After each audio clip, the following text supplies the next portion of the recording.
네, 지난주에 이어서 율법의 저주에서 우리를 속량, 즉 구원하신 메시아 예수님, 이 주제로 말씀을 전하려고 합니다. 그때나 지금이나, 지금 갈라디아 교회 교인들에게 사도 바울이 주시는 말씀이잖아요. 그 당시나 지금이나 성도들인 저와 여러분, 우리는 율법에 대해서 바르게 알고 이해해야 합니다. 그래서 우리는 그 율법의 모든 내용을 문자적으로 지키기보다는 그 율법이 이 사람의 내면에, 사람 안에 자리한 사랑을, 하나님께서 요구하시고 원하시는 그 사랑을 실천하기 위해 주어졌다 하는 그 분명한 사실을 늘 기억해야 합니다. 그러니까 율법을 주신 이유는 무엇이냐? 그것은 문자적으로 지키고 그것을 지키지 않으면 어떡하나 전전긍긍하고 두려워하고 그런 의미가 아니고, 율법을 주신 가장 기본적인 목적은 바로 하나님 사랑 그리고 이웃을 사랑하는 것에 있다. 로마서 13장 8절과 10절입니다. 피차 사랑의 빛 외에는 아무에게든지 아무 빛도 지지 말라. 남을 사랑하는 자는 율법을 다 이루었느니라. 아멘. 자, 9절 다시요. 8절 다시요. 8절. 자, 피차 서로 사랑의 빛 외에는 아무에게든지 아무 빛도 지지 말라. 아멘, 아멘. 여러분, 다른 빛 지지 마시고 이 빛은 줘도 된다. 그 빛이 뭐다? 사랑의 빛이다. 사랑의 빛. 그 사랑의 빛에는 기도가 들어가고요, 관심이 들어가고, 상대방을 위한 거룩한 염려가 들어가고, 상대방을 위한 거룩한 권면이 들어갑니다. 그때 우리는 어떻게 해요? 온유하게, 부드럽게 사랑하는 마음으로, 상대방을 진심으로 사랑하는 그 행위가 바로 사랑의 빛인 것이죠. 근데 그렇게 남을 사랑하는 자는 어떻다고요? 율법을 다 이루었다, 이렇게 말씀하고 있습니다. 10절이요. 사랑은 이웃에게 악을 행치 아니하나니 그러므로 사랑은 무엇이다? 율법의 완성이다. 아멘. 여러분, 하지만 어리석은 인간들은 어떻습니까? 또 하나님을 잘 믿는다고, 나는 하나님을 잘 믿는다고 스스로 떠버리고 자랑하는 일부의 미성숙한 교인들은 또 어떻습니까? 이러한 율법의 근본 정신, 근본 목적을 자신의 삶에서 실천하지도 못하고 또 하나님의 뜻을 이루어 드리지 못할 때가 너무나 많이 있습니다. 나는 내 입으로는 하나님 믿습니다, 신앙 고백도 하고 하는데 실제적으로 그의 삶에서는 그러한 것이 나타나 보이지 않는 경우들이 많이 있다는 거죠. 그래서 짐짓 자기는 율법 조항에 얽매여서 율법을 되게 부담스러운 짐처럼 여기고, 그래서 참 자유를 누리지 못하면서 항상 불편한 마음이 있고 어두운 모습, 전혀 기쁘지 않은 상태에서 그렇게 하루하루 살아가기도 하죠. 그러면서 자신을 돌아보고 자신을 바라보기보다는 자꾸 자기의 눈을 상대방에 돌려서 그 사람의 못하는 거, 부정적인 거, 실수하는 거, 그런 것만 내다보면서 자꾸 말하기를 좋아하고, 심지어 이곳 가서 옮기고 저쪽 가서 옮기는 그런 연약한 모습들을 계속해서 하는 분들이 종종 이 지상에 있는 성도들 가운데 있는 모습입니다. 그것은 어쩌면 누구라도 예외일 수가 없을 겁니다. 저를 포함해서 많은 사람들이 그 연약함 속에서 좀 더 내가 받은 그 정말 놀라운 사랑, 그것의 기준에서 상대방을 바라봐야 되는데 자꾸 자신의 비뚤어지고 왜곡된 그런 신앙 또는 그런 율법에 대한 개념을 가지고 그렇게 형제를 자매를 바라보고 교회 생활하고 있는지도 모르겠습니다. 게다가 하나님의 사람들로 불리면서 성도라는 거룩한 신분에 있으면서도 점점점 마음은 무뎌져 가고 심지어 악해져 가는 경우도 종종 있음을 보게 됩니다. 이 세상의 문화, 이 세상의 풍습에 깊이 빠져버려서 아무 생각 없이 하나님 중심의 세계관, 하나님 중심의 이 가치관과는 관계없는 무관한 삶을 살고 있는지도 모릅니다. 눈 가리고 아웅식으로 하나님을 속이고 사람들을 속이죠. 그리고 자신에게 속고 있는 줄도 모르고, 그러면서 자신의 헛되고 비뚤어진 그 알량한 자존심, 그 의를 내세우고 자랑하길 좋아하기도 합니다. 마치 나 자신만큼은 율법을 지킴으로 구원을 얻을 것처럼 생각하지만 실상은 그런 사람들 가운데 율법을 지키는 사람들은 별로 없습니다. 그러면서 남에게 율법을 지킬 것을 은근히 또는 대놓고 강요하죠. 우스운 일이 아닐 수 없습니다. 그렇다면 저와 여러분, 우리는 율법대로, 더 나아가서 말씀대로 살고 있습니까? 우리 가운데 모든 율법을 제대로 지킬 만한 지체가 몇 명이나 될까요? 단 한 사람도 없습니다. 여러분, 그렇게 이스라엘 민족들이 숭앙하는, 정말 존경에 맞지 않는 그 율법 하면 누굽니까? 모세 아닙니까? 모세조차도 율법을 다 지키지 못했습니다. 왜요?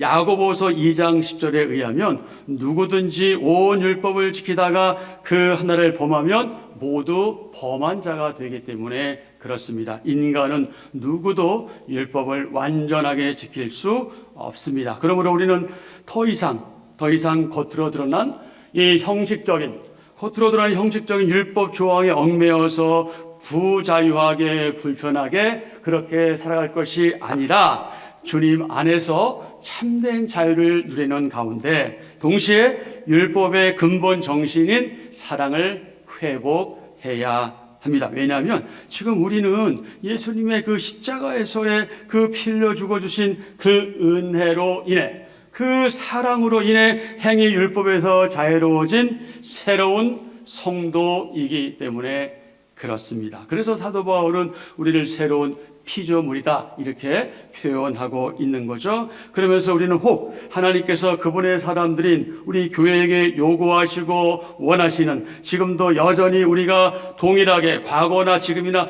동일하게 지켜야 될 그런 좋은 율법이 있다면 그것들을 지키되 감사와 기쁨으로 자발적으로 지켜나가야 하죠. 그러면서 나는 지켰다 그래가지고 그거 가지고 자랑할 것이 아니라 그것을 지키지 못하는 사람을 좀 긍휼한 마음으로 바라봐주고 또 기다려주고 언젠간 때가 되면 그도 성숙해 질 것이라는 기대감을 가지고 상대방을 위해서 기도하는 그런 아름다운 행위가 저와 여러분 가운데 요구됩니다.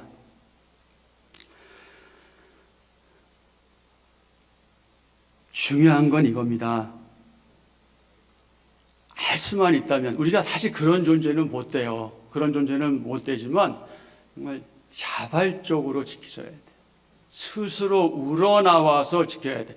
그 내 안에 있는 믿음이 이 작동해서 그 믿음이 움직이는 동력으로 우리는 스스로 하나님의 일을 감당하고 교회 일을 감당해야 합니다. 여러분, 우리 가운데 어느 누구도 자신의 힘으로 할 수 있는 사람은 아무도 없어요. 여러분, 목사 같은 사람들은 잘 할 수 있을 것 같지만 어쩌면 가장 취약한 사람들이 목사인지도 몰라요. 가장 연약한 사람들이 목사인지도 모릅니다. 여러분보다 저희 같은 사람들은 더 외식에 빠질 확률이 많아요. 기분 나빠도 웃어야 되고요, 성질 나도 웃어야 되고요, 피곤해도 허허 해야 되고요.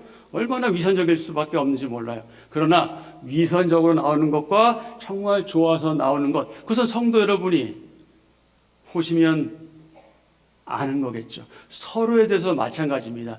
그 사람이 할 수 없어서 어쩔 수, 직분 때문에 뭐 어떤 얼굴 때문에 그러는 건지 아니면 정말 주님이 좋아서 그러는 건지, 그건 우리가 서로를 보면은 쉽게 알 수 있는 대목이지요.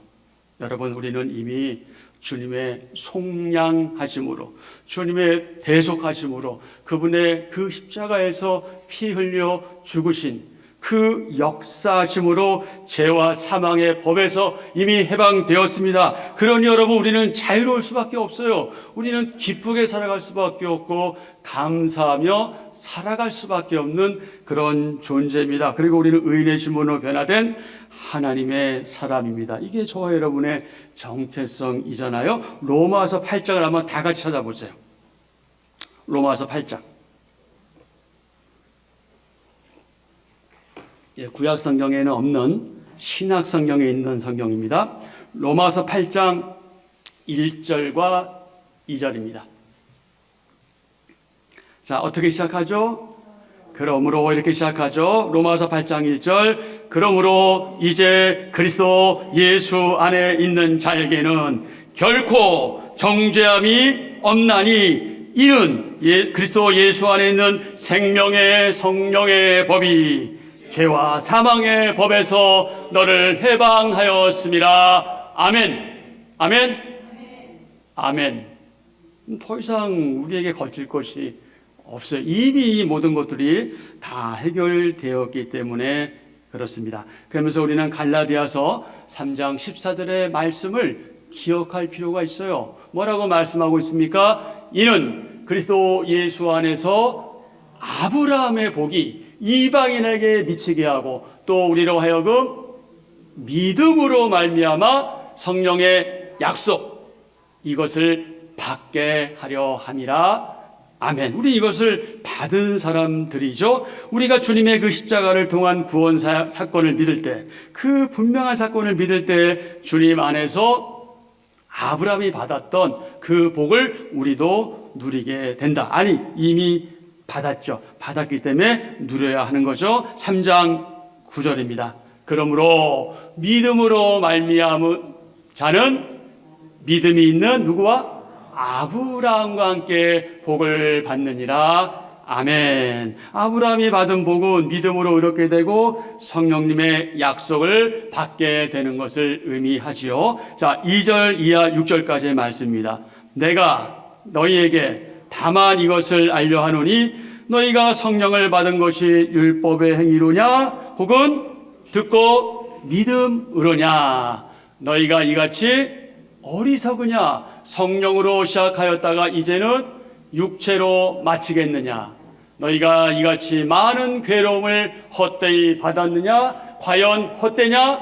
너희에게 성령을 주시고 너희 가운데서 능력을 행하시는 이의 일이 율법의 행위에서냐 혹은 듣고 믿음에서냐. 아브라함이 하나님을 믿음에 그것을 그에게 의로 정하셨다 함과 같으니라. 아멘. 아멘.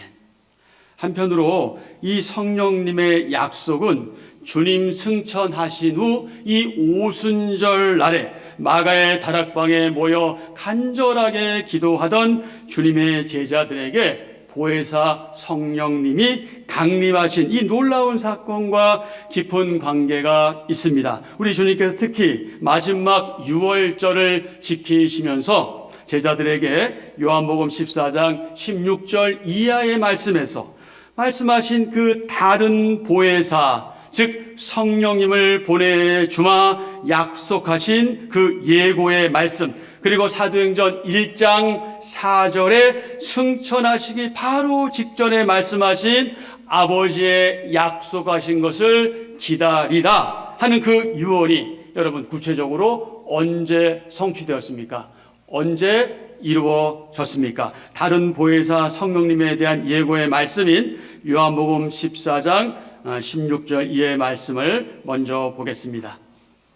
내가 아버지께 구하겠으니 그가 또 다른 보혜사를 너희에게 주사 영원토록 너희와 함께 있게 하리니 그는 진리의 영이라. 세상은 능히 그를 받지 못하나니 이는 그를 보지도 못하고 알지도 못함이라. 그러나 너희는 그를 아나니 그는 너희와 함께 거하심이요 또 너희 속에 계시겠습니다. 내가 너희를 고아와 같이 버려두지 아니하고 너희에게 오리라. 너희에게 오리라.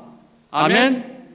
아멘. 사도행전 2장 1절부터 4절은요, 예수님께서 다른 보혜사를 보내주마 약속하신, 성령님을 보내주마 약속하신 그 약속이 성취된 때가 언제라고 증언하고 있습니까? 오순절 때라고 말하고 있습니다. 사도행전 2장 1절부터 4절입니다. 오순절 날이 이미 이름에 그들이 다 같이 한 곳에 모였더니 호련히 하늘로부터 급하고 강한 바람 같은 소리가 있어 그들이 앉은 온 집에 가득하며 마치 불의 혀처럼 갈라지는 것들이 그들에게 보여 각 사람 위에 하나씩 임하여 있더니 그들이 다 성령의 충만함을 받고 성령이 말하게 하심을 따라 다른 언어들로 말하기를 시작하니라.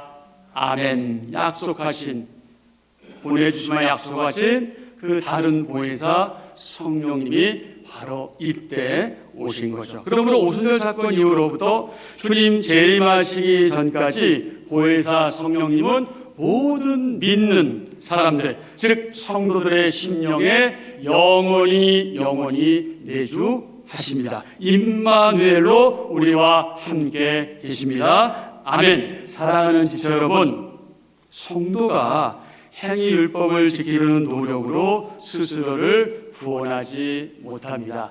율법을 지킴으로 우리가 거룩해지지도 않습니다. 만일 우리가 율법을 지키려면 하나도 빠짐없이 모두 다 완전하게 지켜야 합니다. 그러나 불행하게도 우리는 그 율법을 완전하게 지킬 수 없습니다. 혹시 우리가 지금까지 율법을 나름대로 착실하게 지켰다 할지라도 여기에서 단 하나라도 우리가 놓쳤다면, 지키지 못했다면 우리는 율법의 저주 아래 있게 되고 영원토록 저주를 받게 될 겁니다. 그렇다면 결국 율법을 지킴으로 구원 얻는 것이 아니다. 율법을 지킴으로 의인된 사람은 단 한 사람도 없다 하는 것이 분명하지요. 하지만 하나님은 여러분, 이 문제를 해결할 방법, 우리의 딜레마를 해결할 방법을 미리 벌써부터 제시해 주셨습니다. 여러분이 잘 알고 계시는 창세기 3장 15절에서 이 아담을 통해서 이 여자의 후손이신 메시아 그리스도를 보내주실 것을 예언했습니다. 이를 뭐라고 부릅니까? 원시복음, 첫 번째 복음 또는 최초의 복음이라 하지요. 그리고 결국 갈라디아서 4장 4절에서 때가 참에 그 메시아이신 그리스도를 세상에 보내시고 어떻게 하셨다? 나무에 달려 죽게 하셨다. 창세기 3장 15절부터 우리 한번 확인하죠. 자, 성경 제일 앞에 있는 창세기 3장 15절. 여러분 너무나 잘 아시는 말씀이에요. 자, 창세기 3장 15절. 자, 내가 하나님이죠. 하나님 말씀이에요. 내가 너로 여자와 원수가 되게 하고 내 후손도 여자의 후손과 원수가 되게 하리니 여자의 후손은 내 머리를 상하게 할 것이요 너는 그의 발꿈치를 상하게 할 것이니라. 아멘. 여기서 너는 뱀, 사탄이죠. 그리고 여자의 후손은 메시아 그리스도 예수님이죠. 갈라디아서 4장 4절입니다. 신약성경 갈라디아서 4장 4절.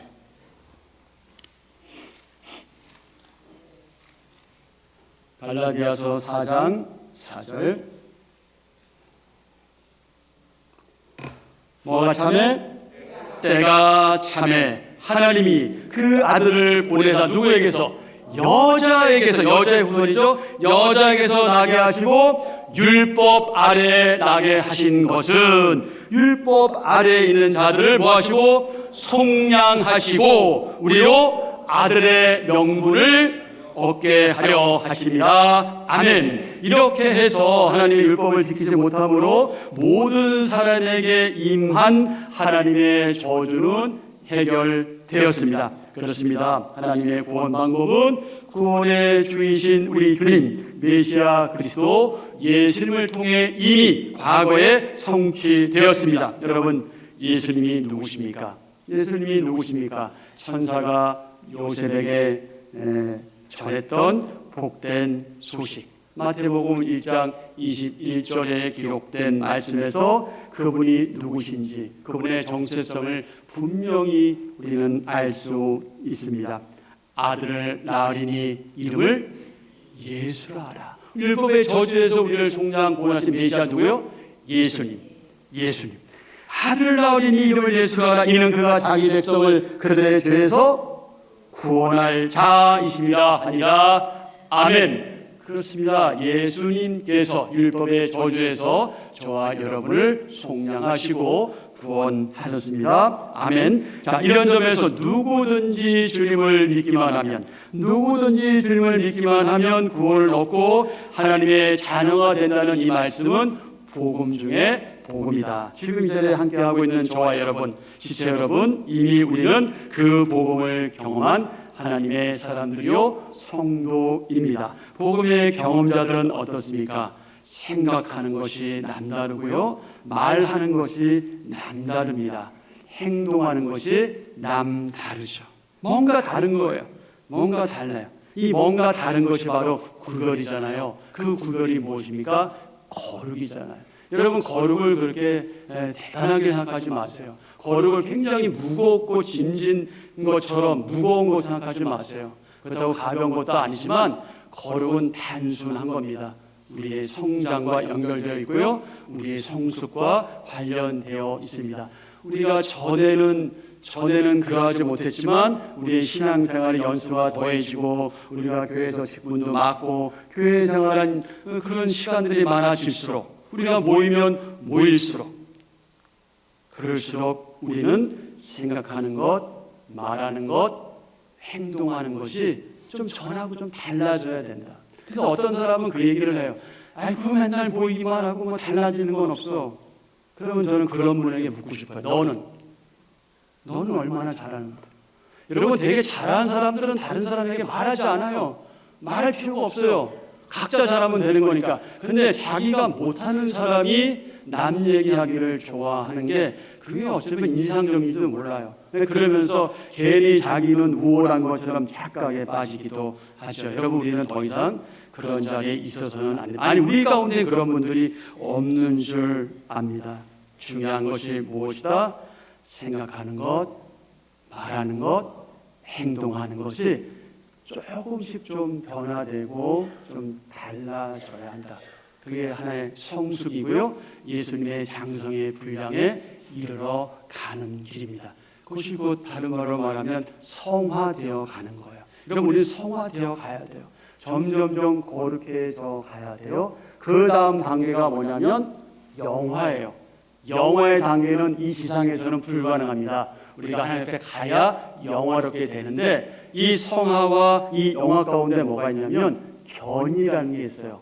견인. 하나님께서 우리를 붙잡아 주시는 거예요. 우리를 견고하게 붙잡아 주시는 거예요. 우리가 견딜 수 있게 하시고, 인내하게 하시고, 참게 하시고, 기다리게 하시는 거예요. 그 은혜가 저와 여러분에게 더해지기를 축복합니다.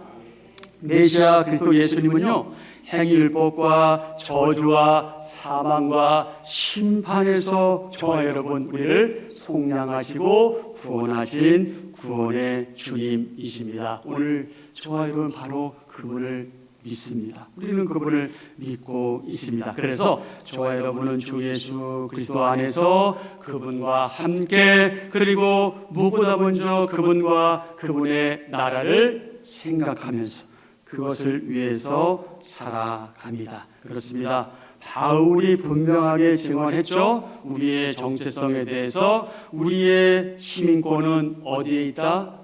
하늘에 있다. 우리의 시민권은 하늘에 있다. 비록 우리가 이 땅에 발딛고 살아가지만 우리의 시민권은 하늘에 있습니다. 자, 빌립보서 한번 찾아보실까요? 갈라디아서 다음에 에베소서, 빌립보죠. 빌립보 3장 20절. 이 말씀 또한 여러분 너무나 잘 아시는 말씀이에요. 빌립보서 3장 20절. 그러나 우리의 시민권은 하늘에 있는지라. 거기로부터 구원하는 자 곧 주 예수 그리스도를 기다리노니. 아멘. 그러므로 천국 시민인 저와 여러분은 예수님께서 마태복음 6장 33절에서 말씀하신 대로 그런 중 너희는 먼저 그의 나라와 의를 구하라. 그리하면 이 모든 것을 너희에게 더하시리라 하신 말씀을 부여잡고 그리고 믿고 순종하며 나아가야 하지요. 사랑하는 지체 여러분, 언제 어디서나 무엇을 하든지 구원받은 사람답게 의인답게 율법의 근본 정신인 하나님 사랑 그리고 이웃 사랑을 실천하면서 살아가는 저와 여러분 되기를 주님의 이름으로 축복합니다. 아멘.